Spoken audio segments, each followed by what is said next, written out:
Bonjour à tous, aujourd'hui Beshem, on étudie le Mahamar Tetzain dans Pachad Yitzhak. Donc Mahamar Tetzain dans Rosh Hashanah dans Pachad Yitzhak, qui est la continuité du Mahamar qu'on avait étudié Tetvav. Vous vous rappelez qu'on avait étudié que le Emet était Yesod HaNefesh. Là on va voir que ça va nous suivre, puisque de toute façon c'est un Yesod HaNefesh, il faut l'avoir avec nous. Il dit le Rav, Achrei kol hadvarim v'achzion asher matzanu, raïnu et advash v'et hachalav tachat leshono shel Rabbeinu Yonah. Après tout ce que nous avons trouvé, nous avons pu voir le dvash et le chalav, donc voilà le miel et le lait qui sort du langage de Rabbeinu Yonah qui est Emet ou Yisodeh HaNefesh. Donc là je vous renvoie au chapitre précédent, qui a d'ailleurs aussi été enregistré, donc le chapitre 15 donc de Rosh Hashanah, donc de Pachad Yitzhak. Le Rav il nous dit Adain lo tisba ain nirot. Malgré tout, l'œil n'a pas encore été rassasié que de se délecter de voir, velotimale a ozen ishmoa, et l'oreille d'entendre. Adain omdim anachnu bechech matok lagbir et ateima. Nous avons encore le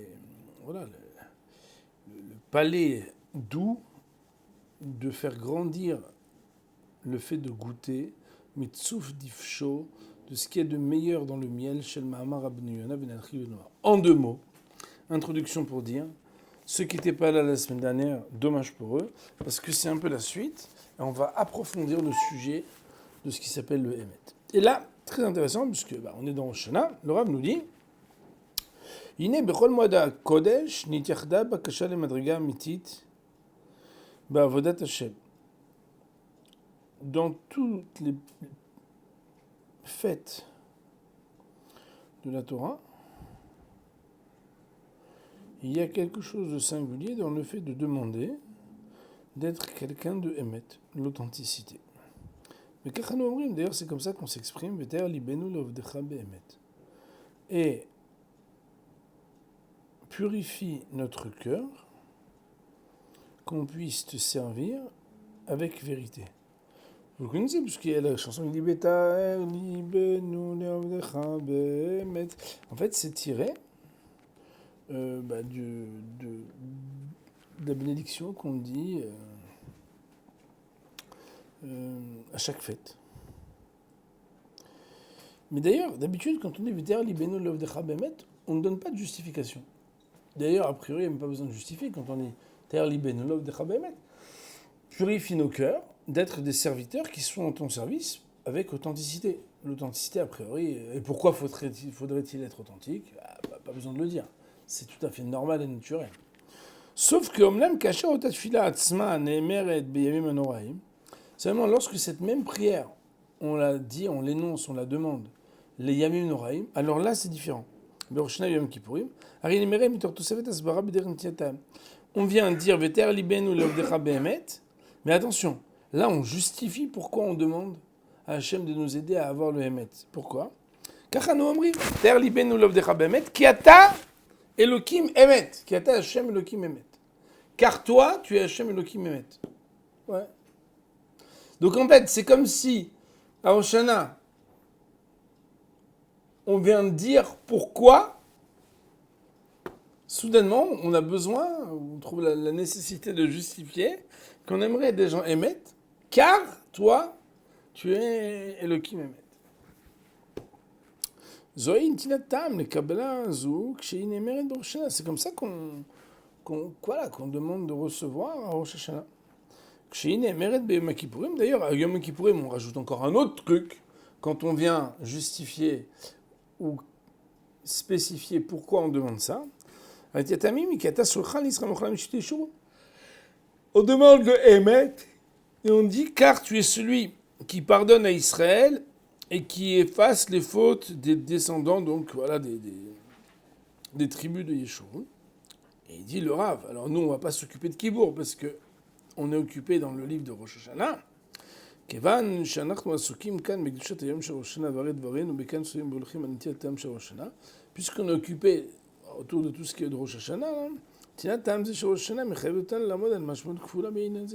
va falloir comprendre deux choses particulières sur ce sujet. משמעות האחת היא המפרשת לנו למה דווקא ביום ראש השנה הוזקקנו להוספה של נטייתם. Pourquoi à Rosh Hashanah il faut donner une justification? A priori, soit tu justifies tout le temps, soit tu justifies jamais. Et si tu justifies à Rosh Hashanah, c'est qu'il y a quelque chose qui fait que tu dois justifier. Pourquoi à Rosh Hashanah doit-on justifier quand on demande le Emet, chose qu'on ne fait pas pendant toutes les autres fêtes, ni pendant Shabbat. Et la deuxième chose qu'il va falloir comprendre, et après il faut comprendre, il y a justification, il y a justification. Pourquoi faut-il justification? C'est une première question. Donc pourquoi faut-il justification à Rosh Hashanah? Deuxièmement, qu'est-ce qu'elle veut dire cette justification? Tu es en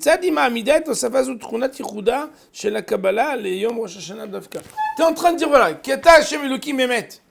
Mais en réalité, en quoi cela vient-il justifier ce que nous allions recevoir d'Hachem, l'aide à être des êtres authentiques? Le Rav, il nous dit que, donc, Elem Dvarim chez la Rambam Batраlat Sefer Hayad Beilchot Yesodei HaTorah. Sheo Mefaresh Hashem Elohim Emet. Dans le Rambam, il explique au début de Ilchot Yesodei HaTorah, donc ce livre qui s'appelle Amada, regardez, ce livre-là, c'est dans Yad HaChazaka, dans les 14 parties du Mishneh Torah du Rambam, le livre qui pourrait être appelé le livre de la connaissance, mais en fait qui est un livre philosophique. C'est-à-dire que la plupart des chapitres ici réfèrent à des sujets qui sont des sujets de philosophie de la Torah. Et donc, dans le Rambam, il y a ici donc la définition de qu'est-ce que c'est Hashem Elohim Emet. Donc je vous lis le texte. Ou Shanavi Omer ve'Hashem Elohim Emet, ou Levado Emet ve'en le'acher Emet ke'amito.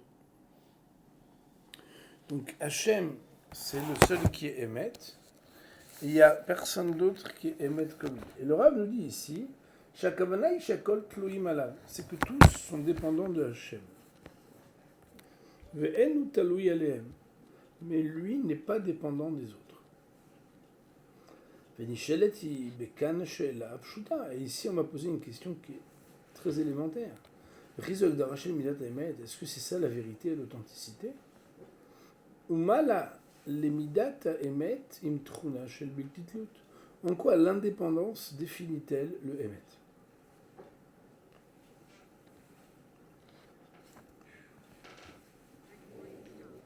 Alors là, on a des Chaverim qui étaient là au cours d'avant et qui se rappellent un peu, et le Rav d'ailleurs va nous faire un petit rappel, qui se rappellent un peu de la définition qu'on avait donnée de ce qui est vrai et de ce qui ne l'est pas. Et alors, on va rentrer tout de suite dedans, mais le Rav nous avait expliqué dans Rivière Rabotaï qu'il y avait, vous vous rappelez, ce fameux tronc et cette racine, et ces fameuses branches. Et en fait, on peut dire que les branches dépendent du tronc. Et on pourrait dire que le tronc ne dépend pas des branches. Et on va peut-être ici un peu mieux comprendre. Voilà. Je ne vais pas en dire trop pour l'instant. Je vais vous laisser d'abord un petit peu... Pas mijoter Chazushem. Je vais vous laisser apprécier le texte. Le Rav nous dit...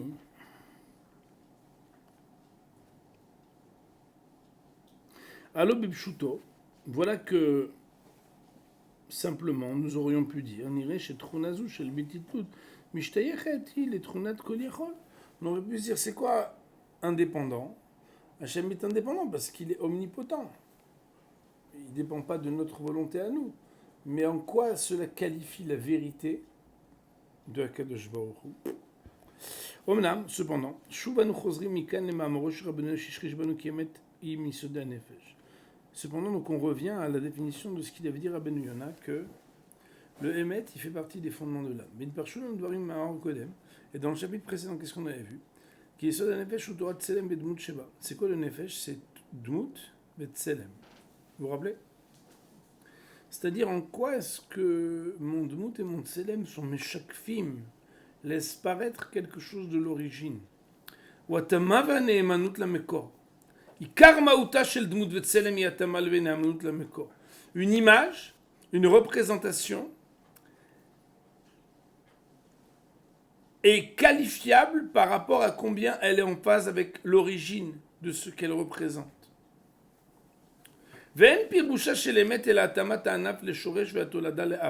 Nous avions dit que il n'y a dans l'explication de ce que c'est le Emet que la mesure de l'adéquation entre la branche et sa racine, entre ce qui découle, ce qui naît de ce qui était le père à l'origine.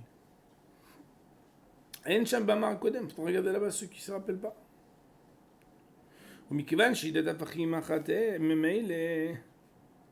Et à partir du moment où ידיעת ההפכים אחת, ממילא אין פירוש הסתירה בין התולדה לאב ובין הענף לשורש.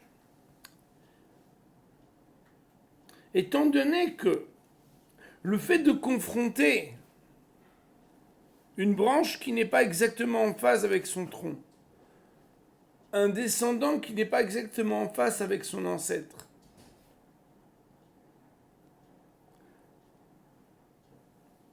c'est quelque chose qui, כיוון שידיעת ההפכים אחת, ממילא אין פירושו של שקר, la définition du sheker, c'est stira ben atoleda la'av. C'est cette confrontation et cette contradiction. Ben ha'anaf le shoresh. Ou mimotza davar anu lomdim. Et il ressort donc que chez zug ha'afachim hazeh shel emet ve'sheker anu ke'em klal b'mekor atzmo. Il n'y a pas à se poser la question quand on est dans le tronc, est-ce que le tronc est adapté et en adéquation avec le tronc? Ça ne se pose pas comme question. Quand il y a une branche, on peut se poser la question, est-ce qu'elle est adaptée et en adéquation avec le tronc? Mais quand on a un tronc, on ne peut pas se poser. Parce que là-bas, la question du Emet et du Sheker ne se pose pas. Enokem klal b'makor atzmo. Emet ve'Sheker emela lechaseh tolda ve'anav leshorsham b'mekor. Le Mekorab. La question de Emet ve'Sheker ne se pose que lorsqu'il y a une distance et qu'on n'est pas dans l'original lui-même. Et quand on s'éloigne de l'original, on se demande s'il y a falsification ou authentification. En hébreu, on appelle ça chez les notaires et chez les avocats Ne'eman la Mekor, certifié conforme. Est-ce que c'est certifié conforme ou pas? Avala Mekor be'atzmo, mais quand on amène l'original lui-même, qui est l'idiot qui va demander certifié conforme quand on amène l'original? Monsieur, c'est l'original. Okay? Il nous dit le Rav. Mais quand on est dans l'original lui-même, c'est sûr qu'il est en adéquation avec lui-même. Il ne va pas de chez là.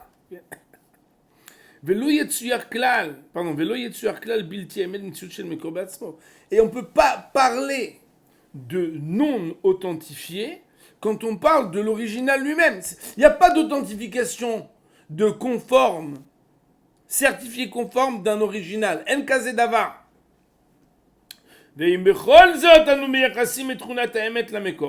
Alors si on voudrait quand même qualifier d'authentique l'original, arrête.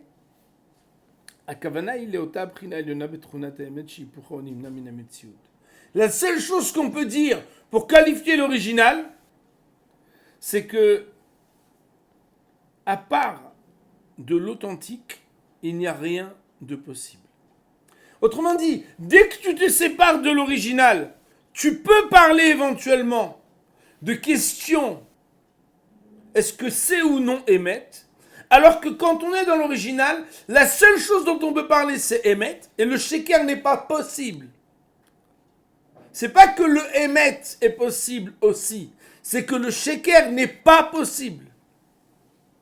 Ou be'omrenu Hashem Elokim Emet. Et c'est la raison pour laquelle quand on dit Hashem Elokim Emet, Are nishmateinu mechavenet ilikrat ota b'chinat ha'emet.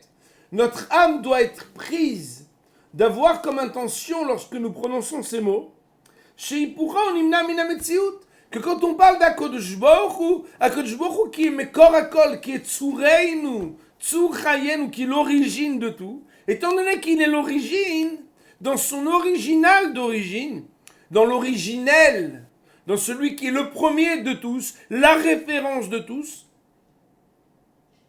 il n'y a que lui, de qui on peut dire qu'il ne peut pas être sheker. Il n'y a pas de possibilité de déviance et de question d'adéquation.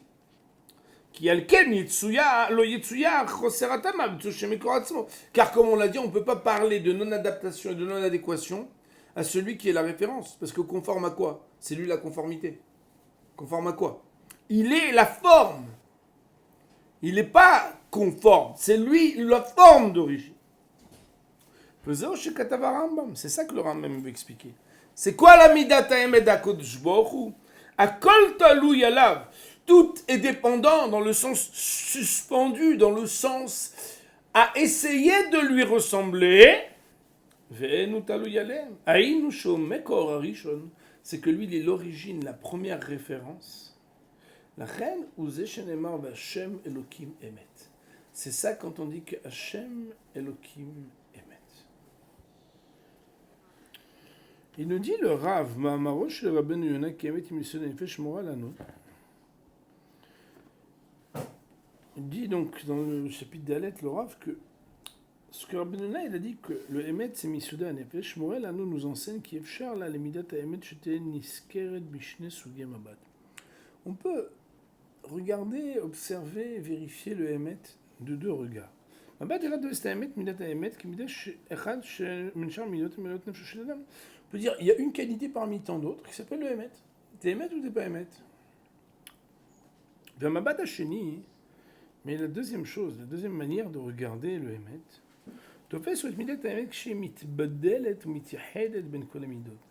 c'est en parlant de la singularité et de la différenciation du Emet, comme si elle sortait du lot de tous les autres attributs et toutes les autres qualités morales.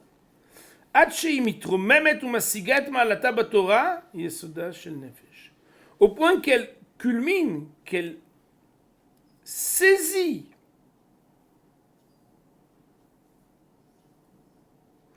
comme étant le fondement sur lequel toute l'âme, toute la spiritualité d'un homme repose.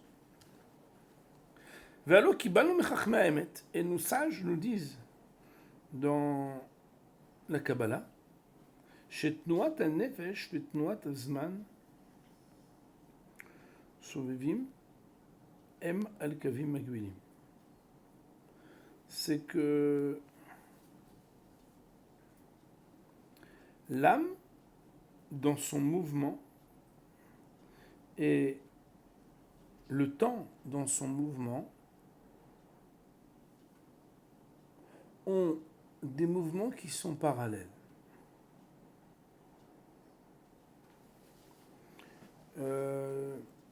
Ça veut dire, mon révérend Botaï, en fait, que, par exemple, je sais pas, en ce moment, c'est pas dire que c'est la mode, hein, parce qu'on peut pas parler de mode pareil, mais vous devez savoir, par exemple, que les mois de l'année sont en parallèle de certaines aptitudes de l'homme.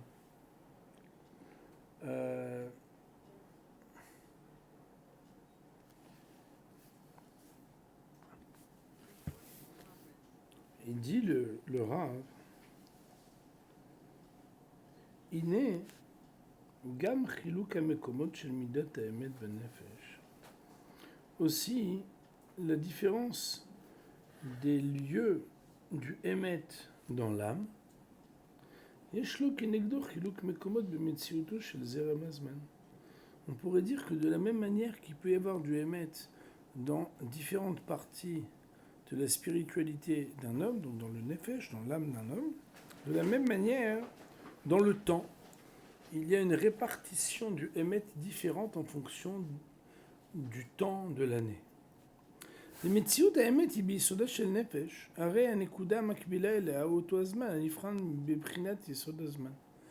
on dit que l'âme est en parallèle du temps, le temps est en parallèle de l'âme, et que Rabbeinu Yonah nous a dit que le Emet, il est dans le fondement, à l'origine de l'âme. Ouais. C'est que, en parallèle, le Emet va se trouver dans le fondement et dans l'origine du temps.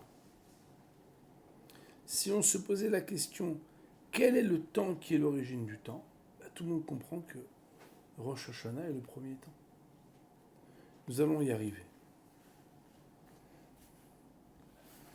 Et le Rav de nous dire,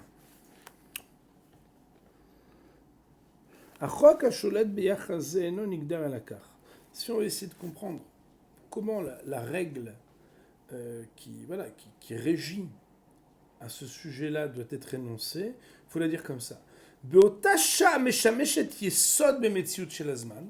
Au même moment où on a une heure qui sert de fondement à la réalité temporelle,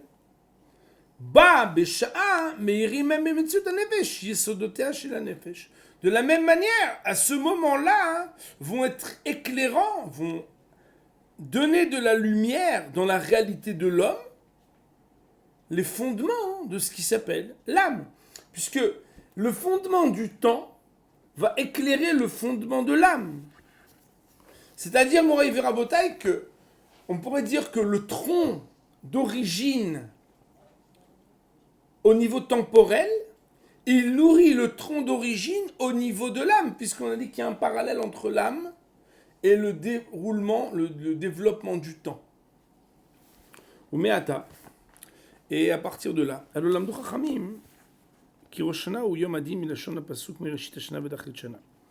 que nos Chachamim a la grande question qui dit mais Rosh Hashanah, c'est pas marqué dans la Torah que c'est le jour du jugement. Il n'y a pas un pasuk qui dit que c'est le jour du jugement. Nos Chachamim nous ont dit que oui, on l'apprend de Mereshit Shana d'Acharit Shana. Comme il y a marqué qu'Akadosh Baruch Hu, il a les yeux depuis le début de l'année jusqu'à la fin de l'année. Et nos Chachamim nous disent c'est parce que depuis le début, il décide ce qui va en être à la fin. Et que le jugement se fait depuis le premier jour pour ce qui va concerner jusqu'au dernier jour. Que l'Omar, c'est-à-dire que tout ce qui va se passer dans l'année est enraciné dans le Rosh Hashanah. Nous voyons de cela, qui Yom Rosh Hashanah ou Yom Ashoresh Bemetziut Azman. C'est que Rosh Hashanah est la racine, est le tronc, est l'origine du déploiement du temps. C'est la graine qui va donner tout l'arbre du temps. Et donc, nous avons mérité par ce développement et cette explication. Les dînes qui bemakbil les Rosh Hashanah ou Yom et Arat et Yesodot Mitzvot Nefesh, c'est que c'est Rosh Hashanah qui va nourrir les fondements de notre âme. C'est la raison pour laquelle vous savez que Rosh Hashanah c'est un jour où on s'investit énormément, parce que le déroulement de Rosh Hashanah, les pensées de Rosh Hashanah, l'organisation de Rosh Hashanah a quelque chose de décisif pour toute l'année juive. Et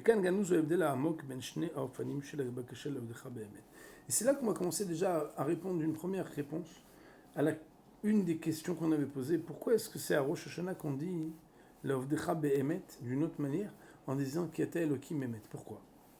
Ki be'ofen shebakasha zu ne'emeret bechol amanim kam shum yichud adgasha l'ofat emet betorat yisodei hanefesh. Parce que habituellement, toute l'année, il n'y a pas besoin de signifier particulièrement l'apparition du Emet dans ce qui s'appelle le fondement de l'âme, parce qu'en réalité, c'est comme si on parlait des branches du Emet, mais pas du fondement du Emet. Les branches du Emet, elles ont différentes formes. Il y a un Emet de Pessah, il y a un Emet de Purim, il y a un Emet de Shavuot, il y a un Emet de Sukkot, il y a un Emet de tous les jours, il y a un Emet de chaque Shabbat. Ben Kshim mofia betorat mida achat ben shar midot ben nefesh. Le Emet compose chacune des midot. Quand on dit par exemple Chesed chez l'Emet, quand on dit que c'est la caractéristique de la bonté sans désintéressée. Il y a aussi la Gvura chez l'Emet, la retenue authentique et la retenue pas authentique.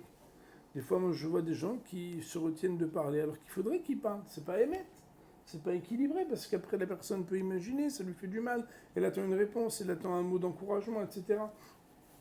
On peut vérifier la qualité du Emet qui se constitue dans d'autres qualités. Alors en fait, on va terminer sur l'idée que on doit comprendre que, bien sûr que le Emet est parsemé par la complémentarité des traits de caractère et l'équilibrage intrinsèque à chaque trait de caractère qui doit inclure toutes les autres qualités pour avoir un vrai équilibre, et qu'il faut du émettre un peu partout. Il faut quelque chose qui soit harmonieux dans toutes nos qualités et pour parfaire nos défauts et les arranger. Mais il y a un endroit où c'est, on va dire, le berceau, l'origine, la naissance ou la renaissance de ce qui s'appelle le Emet. Et ça, de la même manière qu'il y a un Yesod, Banefesh, chez Emet, il y a un fondement sur lequel repose tout dans l'âme, c'est le Emet.